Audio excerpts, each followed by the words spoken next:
Good morning, ladies and gentlemen. It's Mr. Franklin. I'd like to continue our journey through theories of knowledge with our second such theory, empiricism. Contrary to the Star Wars belief that this empire will strike back, or Jay-Z's Empire States of Mind, this is actually a theory that will, hopefully, make quite a bit of sense to you, pun intended, because it happens to be the theory that we rely on most for our knowledge. Empiricism is a very plausible and intuitive theory of knowledge that is closely associated with the British philosophers John Locke, George Berkeley, and David Hume. An empiricist maintains that we can know something if we can justify it with respect to what we see, hear, smell, touch, or taste. In other words, our senses. Assume, for instance, that I am right now listening to the dulcet tones of Mr. Franklin on this Camtasia presentation. This perception triggers in me the belief that I am, in fact, listening to the sounds. Moreover, this perception, together with my belief that my ears are working properly, bestows such a high degree of justification on my belief that I am very confident that I know I am listening to the sound. Empiricists believe that examples such as these are good examples of knowledge. Our beliefs about the world are most reliable when they can be justified with the help of our experiences of the world.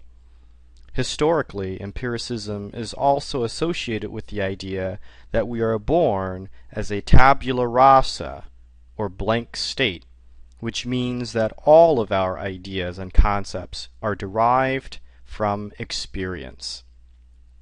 Let us call beliefs that are directly derived from our experiences basic empirical beliefs. For instance, my seeing a red telephone triggers in me the belief that there is a red telephone in front of me. This belief is a basic empirical belief since it is a direct result of certain specific experiences. An empiricist maintains that basic empirical beliefs in ordinary circumstances are strongly justified beliefs and count as evidence. The precise way in which basic empirical beliefs are justified is a matter of philosophical controversy.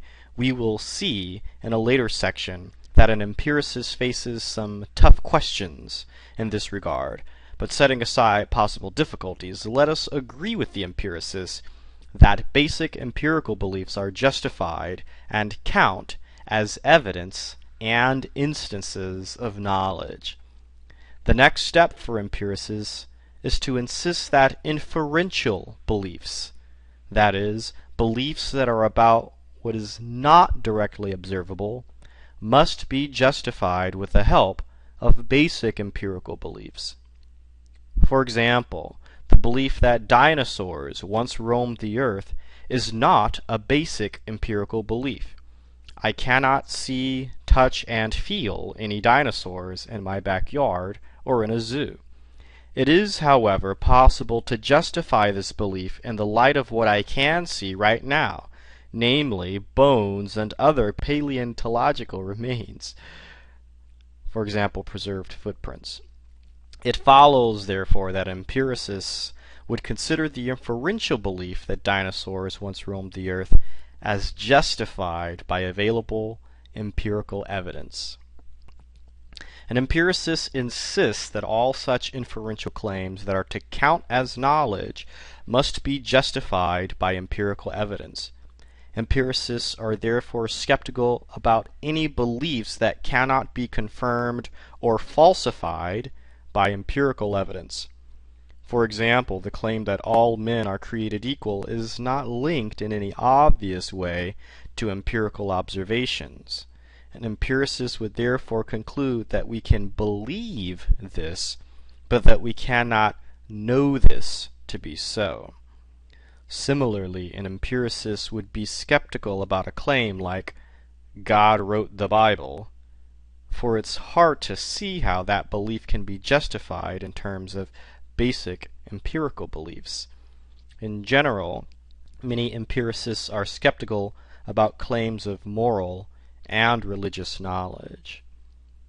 If you can't prove it, or you can't disprove it, an empiricist would say we can't know it. There is something sobering and appealing about empiricism. An empiricist will not quickly jump to grand conclusions, but will carefully consider the empirical evidence and see what conclusions are plausible in the light of that evidence. If the evidence is insufficient to support any final conclusions, an empiricist will withhold judgments.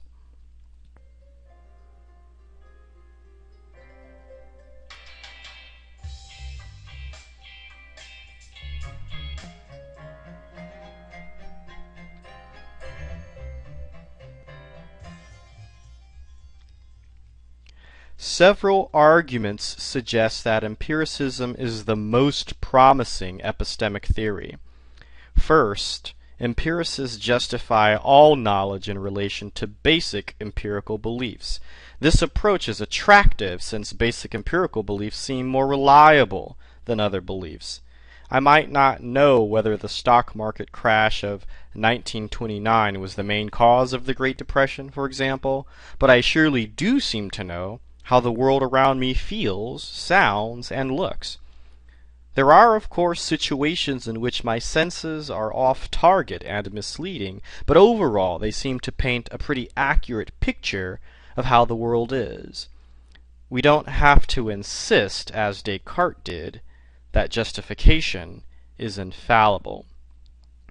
Moreover, basic empirical beliefs seem directly linked to how the world around us really is. When I see a desk in front of me, something like the following seems to happen. Light reflects off the desk into my eyes and causes cells in my retina to stimulate my optic nerves. The optic nerves in turn transmit information to my brain, where the visual information is processed. The details of this process are complicated, but it seems plausible to assume that we receive information through this process that produces reliable information about the desk. We do not invent what we see, feel, or hear. There is something objective about beliefs formed on the basis of empirical evidence. They are, for the most part, independent of other beliefs and directly related to how the world is. Finally, empiricism is strongly supported by the success of the natural sciences. Physics, chemistry, and biology have made tremendous progress during the last 300 years and seem to have increased our knowledge of the world. Because careful observations are an essential part of the scientific method, the success of natural science supports the conclusion that our knowledge ultimately rests on empirical evidence, and thus supports an empiricist perspective in epistemology.